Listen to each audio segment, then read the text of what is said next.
Well, hello, ladies and gentlemen, and you are very welcome back to the End of the Line channel. And we have another special one here today. It's not a tournament, but it is going to be a ladder match. And kudos to all the crew over at the PlayStation Elden Ring PvP. They did a cracking job and in putting together a little ladder.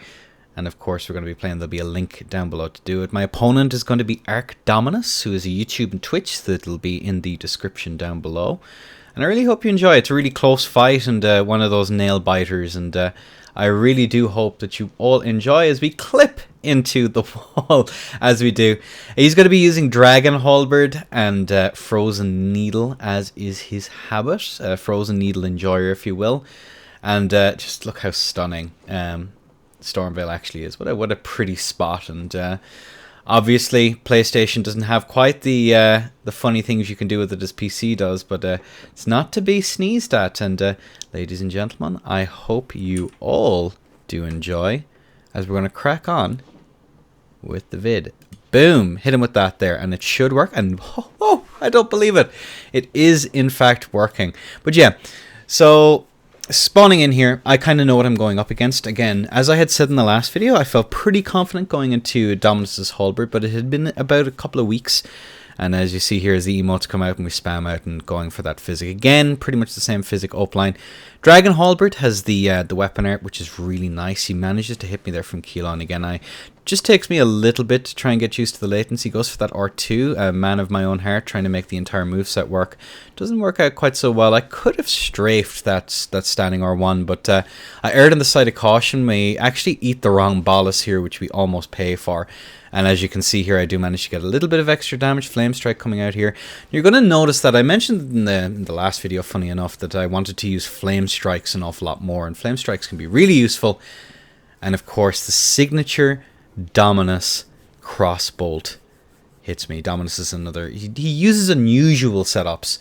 And I really, really do appreciate it. You know, people who do interesting stuff with interesting things. And obviously, crossbows aren't as strong as they were in DS3. They don't have the poise damage to just constantly break as we move into this next round. So I'm a stock down. Dominus has won so far. And, you know, going into this next round, you can kind of see it's... how do I put it? You're under a little bit of pressure. It's a best of 9, so you have a little bit more space. This is another mistake that I do very frequently. I go for the dagger and then the flame strike. I should really go for one or the other. Going for the flame strike after they've already decided to roll as he hits me with the run R2 there, because he knows I'm going to go for the strafe, those mechanical punishes.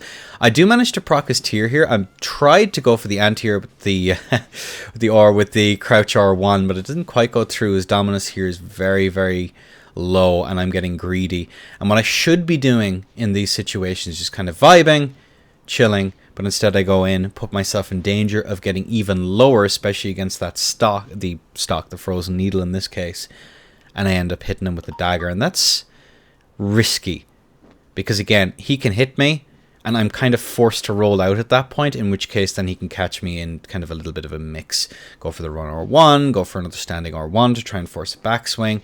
Maybe the Frozen Needle is a bit too short, but I wasn't willing to risk it, and given that it is NA Central all the way to little old Ireland, there's going to be a smidgen of ping involved. And obviously hit him with that Flame Strike. I didn't think it was going to land.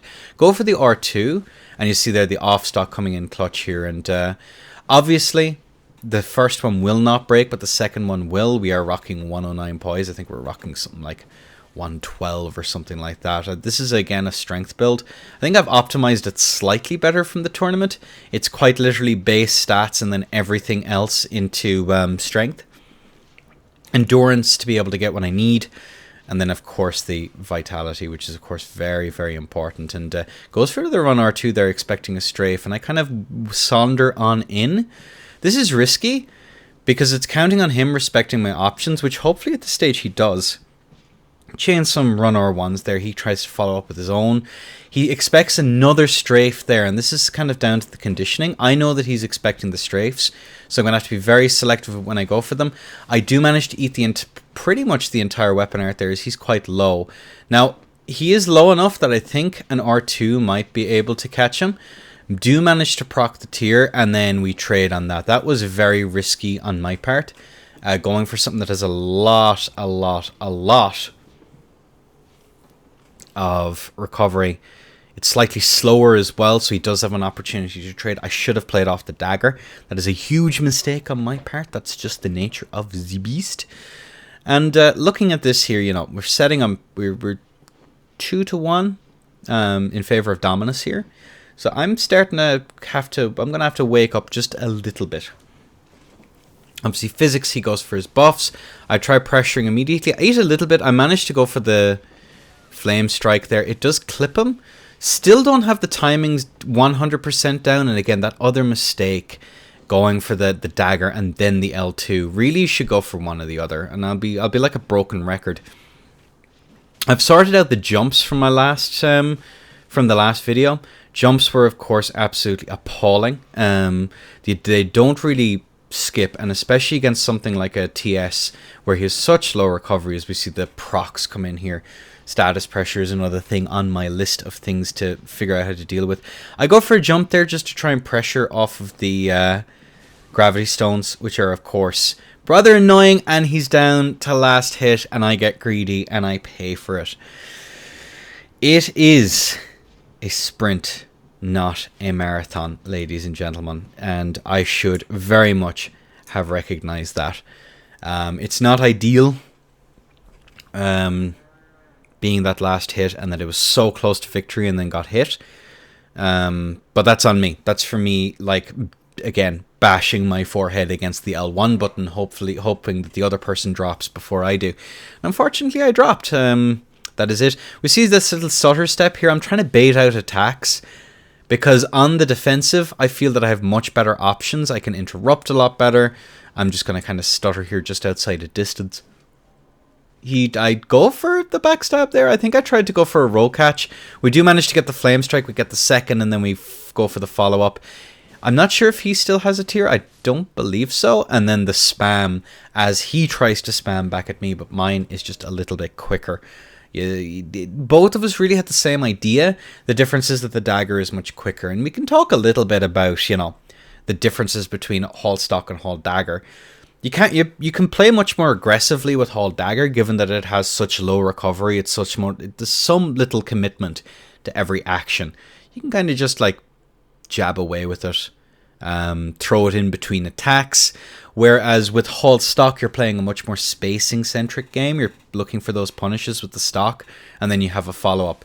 The true combo off of the R1, L1 is also a fun thing to play around with. You don't always have to go for it, and you see there, I kind of didn't go for it because I wanted to be in a position to get a punish, but I followed up with the Flame Strike there. Didn't quite work.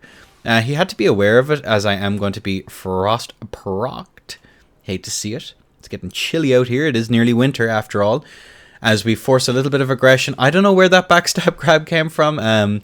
Blessed by Miyazaki himself is our Dominus, as he does decide to walk into a standing R1 on a bird. I go for a run R2. Haven't really connected many of them. I do manage to get the roll catch. I try and go for another. It's not going to be enough. And that's old halberd play, as I'm pretty much on death's door. The crossbow is cocked, the safety is off, the R2s come off. He keeps going with them. He didn't hit with any of them, weirdly enough, but another crossbow kill for his montage, I'm afraid. That's unfortunate. I haven't been keeping up with the score. All I know is that this entire match is really, really tight. It basically goes to pretty much match point for both of us. As a bit of a spoiler, I won't tell you who wins. But yeah, you can see it spamming here. I do manage to get the flask out. He's going to go for his regular buff. Kind of the usual stuff. Just fire out that. I'm not sure what that random standing R1 was. I think I may have been trying to go for a run R1 and my run didn't go through. I'm not entirely sure. We do manage to get the backstab, and even on our lat, like, it isn't that difficult. I go set up for the R2, charge it up. Not going to be enough. He gets a little bit of counter pressure off on me, and now I'm just content to kind of chill, sit back, relax, as I'm going to have a little bit of a sup of tea. Refreshing. As he goes for another run attack. We're going to get a little bit of extra damage there off of that one. We have a huge life advantage. We have an awful lot to play around with. I do manage to get the Flame Strike. Don't get the whole thing. I'm not entirely sure why. Halberd doesn't really have any tier skip options per se. I tried to go for a strafe on the weapon art, which is a bad idea, and I go for a double tap on that and follow up. It's not going to work. He doesn't manage to actually punish it, though, as we manage to roll the frost proc, forcing me back out again. I'm going to chill. The lightning bolt doesn't go through, and again, we're on very high latency, so it can be quite difficult to get those punishes in. As he switches over to the two-handed thrusting sword, probably going to go for sick kick flips, as he is going to eat that. I try and go for a dagger. I'm going to chase him down. Are we going to see a revisit of the tourney match? He gets a little bit of counter pressure. I force him back. We go for the flame strike, thinking he's going to be stuck in the corner, which he does, weirdly enough, manage to get out of. And we go for standing R1. He's down to his last one. He overcommits and eats the dagger to the face. Unfortunate bestie. He played that really well. The comeback was very much real. I think, I'd say I've been maybe 2 hits away. I'm not sure if I'm wearing blue feather in that situation. If I'm not wearing blue feather, then that's like 2 hits, and maybe he can force a frost proc if he forces me to roll it enough, and then he can just spam into it. The problem is he's pretty much 1 hit. Not good. Not good at all, as we go for the flame strike there, managing to clip him not once but the full combo. 900 damage on the board. As I'm going to kind of just chill, sit back, relax, go for the flaming strike, managing to connect. And again, I still don't have the timings down as I force that out. I think he's going to roll a specific way. He does not with the crouch R1. I can kind of talk a little bit about those crouch R1s as to what way they kind of fall. For the most part, they're a useful tool in your belt, but I think, in all honesty, the fear of flame strike should really stop them from being all that useful. He manages to go for another kickflip, goes for another one. That I have no idea how that didn't hit, and now I realize he's in the corner. Baby's in the corner, stuck between a rock and a Lionel's helmet, and the dagger spam puts him away. But yeah, it's interesting that I'm enabled to be super aggro into this matchup because of the dagger, especially when he has the bird out. Once he's on the 2-stock, it kind of matters a little bit less. And I believe this is, I'm not sure, I think this might be match point, actually. 4-4 it would be. Goes for the gravity stones. Gets a little bit of damage. Doesn't poise break. Not entirely sure. Looked like a very weird interaction as we get the R1. Dove for the flame strike just to keep pressure. We actually space out the thrusting sword run R1, which is a risky maneuver. It stood to me though, because now it leaves me in a good position. I go for standing R1. I kind of expected it to trade. It did not, unfortunately. Again, that recovery on the thrusting sword is so bloody low. And that is one of the rare jumps. That's what I've been trying to do for... that's the second attempt on that punish. It's not a bad idea, going for a jump attack punish. He sets up for an R2 expecting me to roll, but I have life advantage and I can afford to take a risk. He's super low. Switches, tries to go for a... I imagine he got lost in menus there, and that nearly cost him the match right there. Back onto the thrusting sword. Try to go for another one. Doesn't quite work out. Set up for the crouch attack, and the dagger comes out. He's down. He's so low. He is so low. And does he stay in? He does, and he trades with the flaming strike.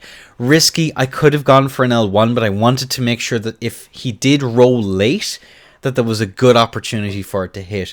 So I traded off the safer option in that case, and ended up with that one. So, ladies and gentlemen,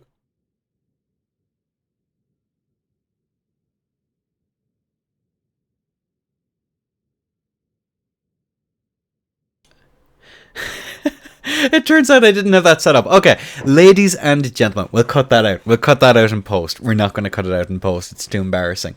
But yes, so basically the idea in that entire fight was to basically work on all of the things I've been doing for the last little while, which is to say to reduce the jumps predominantly, which is huge. That's hugely important. I don't get any utility out of it.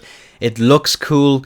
Yeah, I'm using the entire moveset, but it doesn't really give me anything that's actually, worth it at all. The other thing I'm looking for in that is to kind of see what I can get away with in terms of like flame strikes.